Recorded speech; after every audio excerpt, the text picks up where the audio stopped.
StraighTallDay.com. The physics of masculine gravity. What does that even mean? You will understand in a moment. Now, the masculine presence, ladies and gentlemen, I'll tell you right here in this one sentence. It works the same way gravity works. Everybody knows what gravity is, right? Gravity is the magnetic force centered in the core of the earth that pulls you or holds you to the ground, let's just say. Gravity pulls objects through the air at 9.8 meters per second. Gravity is the reason why when you jump up in the air, you always come back down to the ground. All right, your ability to be what people call athletic, your ability to jump, the one aspect of athleticism, the ability to jump, lift yourself up off the ground. And the higher you can lift yourself up off the ground, often that is associated with a higher level of athleticism. That is your ability to defy gravity. So to go up in the air when gravity is trying to pull you back down. Masculine presence works like gravity, okay? You don't see gravity. You cannot hear gravity, but you can feel gravity. Again, any of you want to know if gravity exists, jump and note that you always come back down to the ground. So gravity pulls people in without force. It holds weight without words. And we're talking about presence here.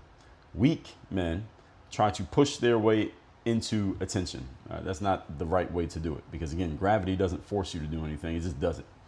On the other hand, presence, on the other hand, pulls you in naturally without trying, or it pulls anyone or anything in without trying. When you have presence, people just find their way towards you, just the same way gravity causes everybody to find their way towards the ground. All right, gravity is not trying to force you to come to the ground, it just pulls you in on its own, just by its very existence. So the same way gravity pulls you to the ground without really trying, it's just there. It's the same thing we're talking about here. Gravity is not noise. It's a natural force. Today, I'm going to tell you how to have this natural gravitational force within yourself as a man so that you have more presence. Ready for this? Good. Point number one. Today's topic, once again, is the physics of masculine gravity. Number one, masculine gravity is silent but felt. Again, think about gravity itself. You can feel gravity. Throw something up in the air, usually at some point, somehow, some way, it falls back to the ground. Okay, so gravity doesn't tell you this ball you just threw in the air is eventually going to hit the ground, but it does hit the ground. Just like physical gravity, if you jump up in the air, you're going to come back down. Gravity makes this certain. Your masculine gravity then does not need to make an announcement that is there. All right, eventually the energy is going to pull you towards it. Why? Because that's what masculine gravity does. It's not about you shouting, flexing, or doing anything to draw attention to yourself. It's about you just being inevitable as that energy of presence. And inevitably, again, just like actual gravity, you're going to find your way back down to the ground. Where I come from, Philadelphia, Pennsylvania, we have this slang term that is literally called drawing. And some people say it in different ways, but if you had to spell it out and explain it, we would call it drawing. Drawing it can be used mostly as a verb. And it's when somebody is doing things to draw attention on purpose and doing it in an annoying or a way too obvious way. We call that drawing. And we say it in Ebonic slang terms. But drawing is when you're trying too hard to get attention. You're trying too hard to get people to notice what you have going on, and we will use it as a pejorative, like, or why are you drawing right now about that situation? Like, you're being a little bit drawing. Sometimes we'll use that as an adjective. So it could be a noun, a verb, it could be an adjective. Drawing is a very versatile word. Anybody listening to this who's from Philadelphia, you know what I'm talking about. And I'm bringing it up to say, some of you may have heard of it, many of you probably haven't. Gravitational pull is the opposite of drawing. All right? It's not trying to draw you in. It's not making an obvious play of what it's doing. It's not trying to get everybody to notice it. It just is. It's just there.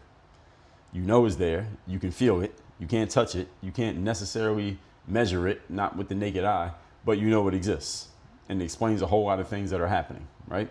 So gravitational pull is about being so solid within yourself that people can feel your energy without you saying anything, doing anything, and you're damn sure not trying to make them feel it.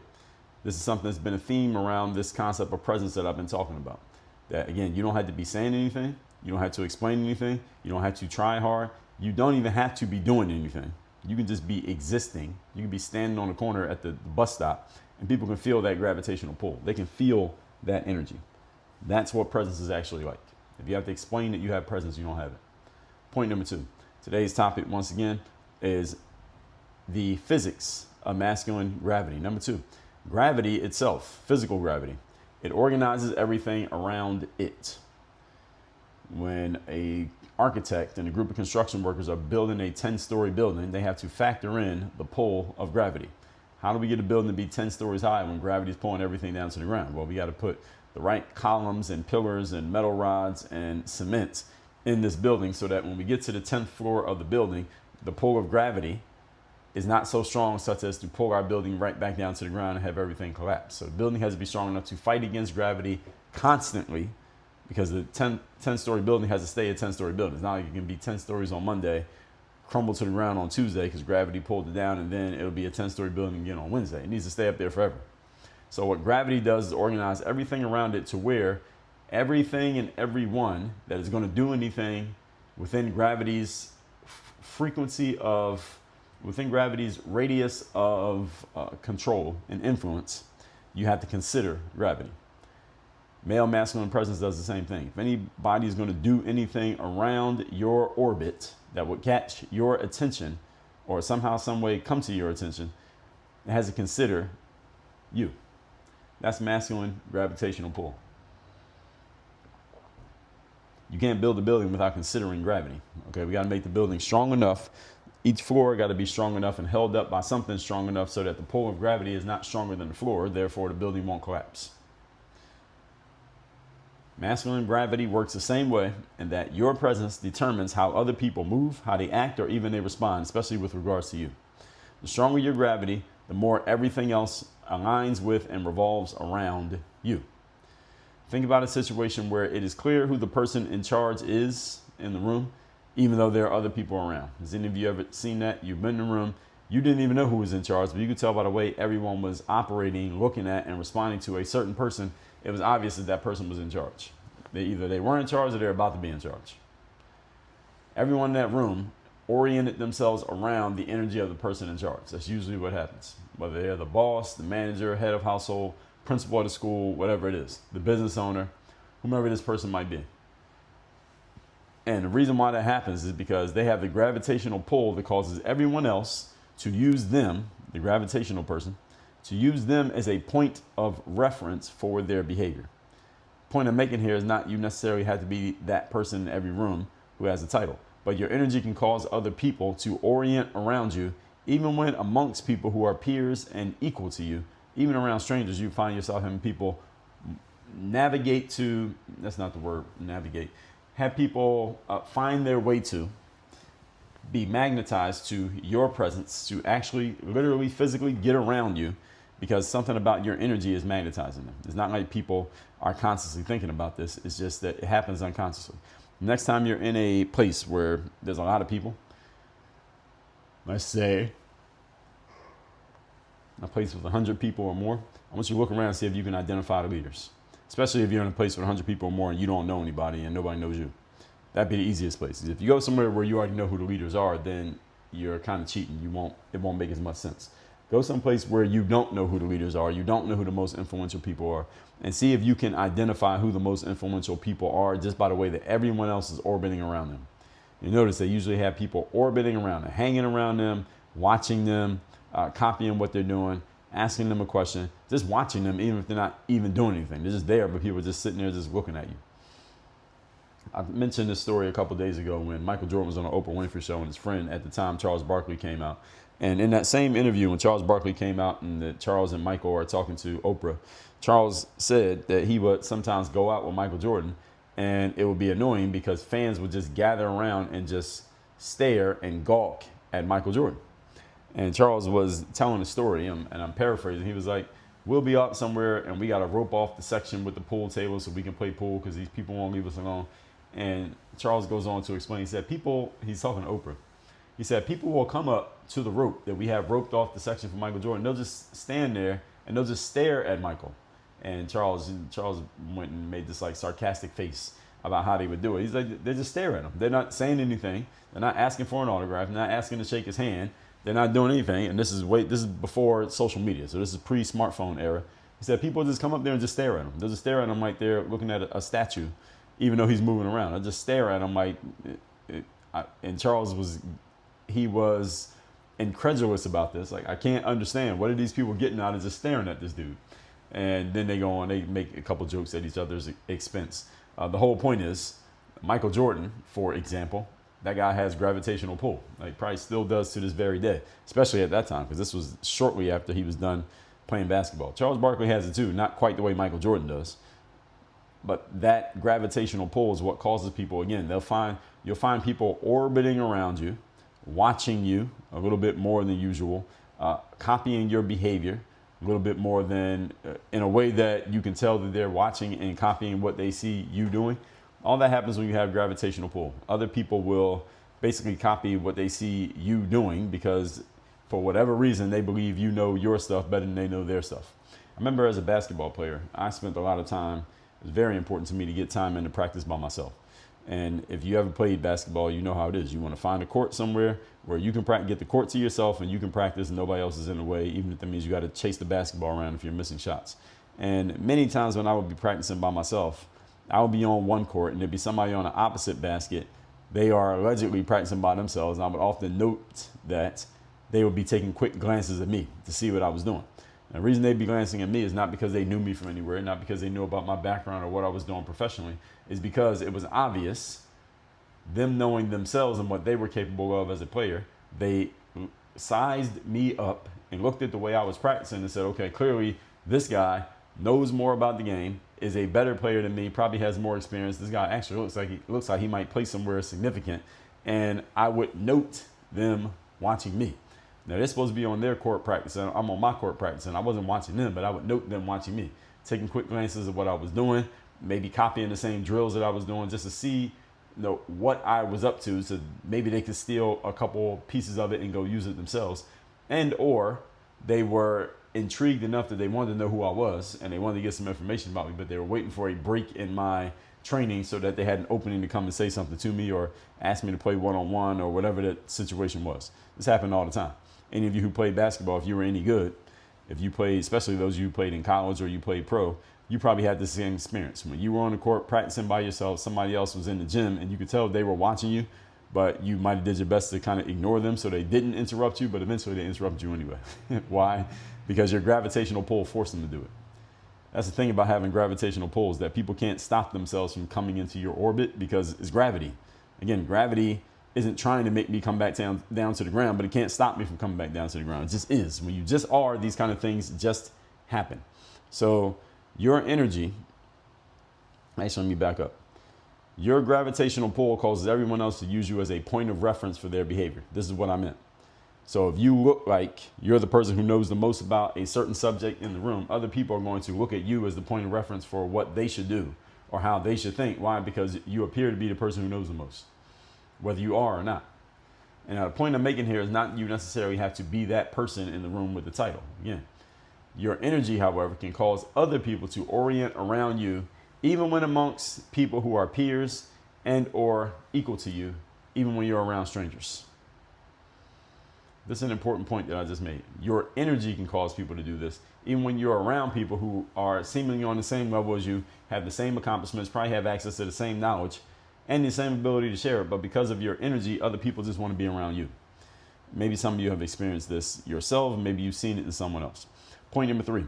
Today's topic, once again, is the physics of masculine presence. Number 3, gravity comes from substance. The objects in science that have the strongest or the largest mass also have the strongest pull. A man with no substance has no presence. If you have no substance, you have no presence. In other words, there's not anything behind that exterior that is made of something real. Real effort, real discipline, real work, real confidence, real belief, real things that have really been built. If the way you present yourself, that presence that you show, is not backed by some substance that's real, then your presence will not be as strong. One reason being because you know that your presence is based on nothing, and you can't project that you're based on something when you know that you're based on nothing. Substance becomes the mass. I did an entire episode on this concept of having substance in the past. If you did not listen to my episode on how to be a person of substance. I did episode 2183, substance is self-evident. Episode number 1620, the substance and style mix for audience building. And then episode number 1268, how to be a person of substance. I did an entire episode on the subject. I did a couple of them, as you can see. Your substance, in short, can be things like your discipline, your standards, the results you have produced and that you continue to produce. All these are part of your substance. It's something that you hold within yourself that communicates to the outside world what you already know about you. That's what substance and gravitational pull do when they work together. If you know you have substance, you know you've done the work, you know you've been disciplined, you know you've been showing up consistently, you know that you can deliver at whatever job or level you happen to be at right now. When you know, that translates into a certain posture. That posture translates into gravitational pull. You see how all that works? These are the things that give you gravitational pull. But being that presence is unspoken and unconscious, it is something that you hold within yourself. It's something that you hold within yourself that communicates to the outside world what you already know about yourself. Again, you communicate it non-verbally. So now you got to go take your resume and tape it to your forehead. These are the things that you do in the dark, such as being disciplined, consistent, producing results that the world can feel coming off of you, even though they weren't around when you were doing these things. They weren't around when you were doing the things that built the substance. They can still feel that the substance is there. That's what gives your substance presence. And that's what shows you as a person of substance. Okay, I can feel that this person has done the work. You know you've done the work. Everything's in congruence. People can feel that energy, and they buy their energies, not their rational thoughts. Point number 4. Today's topic, once again, is the physics of masculine presence. Number 4, real gravity is inescapable. You cannot escape gravity. Unless you're an astronaut working for NASA or you're flying one of Elon Musk's rockets, you cannot escape the gravitational pull of the earth. Thus, when your presence is fully developed, people cannot ignore you. One thing that those of you who hasn't read anything or done any reading about science should understand, that the gravitational pull of the earth extends all the way up into the sky. So you were all the way up there in the sky, you fell out of an airplane, for example, or jumped out of an airplane, for example. Which direction do you go? You don't go left or right or up, you always go down. Why? Because even that high up, as high as the plane went, the gravitational pull of the earth is stronger, which means if you just drop a free falling object from even that high, it's still going to fall back down to the earth because gravity has control. Now, to get out of the pull of the earth's atmosphere, a rocket is said uses 93% of its fuel just getting out of the earth's atmosphere. Not flying from here to Mars or Pluto or wherever astronauts go. It's the act of getting out of the earth's atmosphere that takes the majority of the energy. Why? Because of the gravitational pull of the earth. So when your presence is fully developed, people can't ignore you. Even your haters and your critics have to stay locked into what you are doing, because gravity, again, is completely undeniable. You become the center of the room even when you're not saying anything. The same way that no matter how athletic a person is, how fast they run, or how high they jump, you cannot escape gravity. Now, gravity will always bring you back to the ground. And when you're a true person of substance, you don't have to say as much as other people say. The saying is not necessary when you have true masculine presence combined with true gravity, because everybody else has to return back to the ground. You're the one who has the substance. You're the one with the substance, therefore you're the one with the gravitational pull. You don't have to say as much because you don't have to convince people of anything, because your presence is doing all the convincing for you. And again, you don't have to say anything. They fill in the blanks for you. So you don't need a perfect script. You need perfect presence. The presence is the script. Good news is you don't have to remember any lines. Let's recap today's class, which is the physics of masculine gravity. Again, masculine presence works like gravity. Everybody knows what gravity is. It's always going to pull you back down to the earth, no matter how high you jump or how high up you go. It is still pulling you back down to the earth. So let's talk about how you get this natural gravitational force. Number 1, masculine gravity is silent but felt just like physical gravity. You know it's there even though you can't literally touch it. Number 2, gravity organizes everything around it. As scientific physics, gravity shapes everything in its field. Masculine gravity works the same way that your presence determines how other people move, act, and respond around you, even cause people to orbit you when you're not even trying to get them to do so. Point number 3, gravity comes from substance. The objects in science that have the strongest mass also have the strongest pull. If you have no substance, then you will have no presence. And number 4, real gravity is inescapable. Unless you're working for NASA and flying on rockets, even if you go really high in the air, gravity will still pull you back down to the ground. Why? Because gravity is that strong. To get out of the Earth's atmosphere and out of the pull of the Earth, that gravitational pull of the planet, what a rocket has to do is use 93% of its fuel just getting out of Earth's atmosphere. The other 7% can take it all across the galaxy. But getting out of the Earth's atmosphere is the hardest thing that a plane has to do when traveling abroad. The good news is gravity is undeniable. Gravity is always there. It's undeniable. You can't turn it on and off. It doesn't have off days. It's always there. No matter how high you jump, how fast you run, you always return back to the ground because you're the one with the substance. And when you have substance, that gives life to your gravitational pull, which is what you want. You don't want weak gravitational pull because people can feel that there's nothing there. They won't be intrigued by you no matter what you say, no matter how you dress, no matter how anything you are. Without presence, all that stuff means 10 times less. With that said, you are ready to step up your presence, your energy, your gravitational pull, and to make the world orient itself around you. Go to workonyourgameuniversity.com. Get to work with me directly. Work on your game. Dre all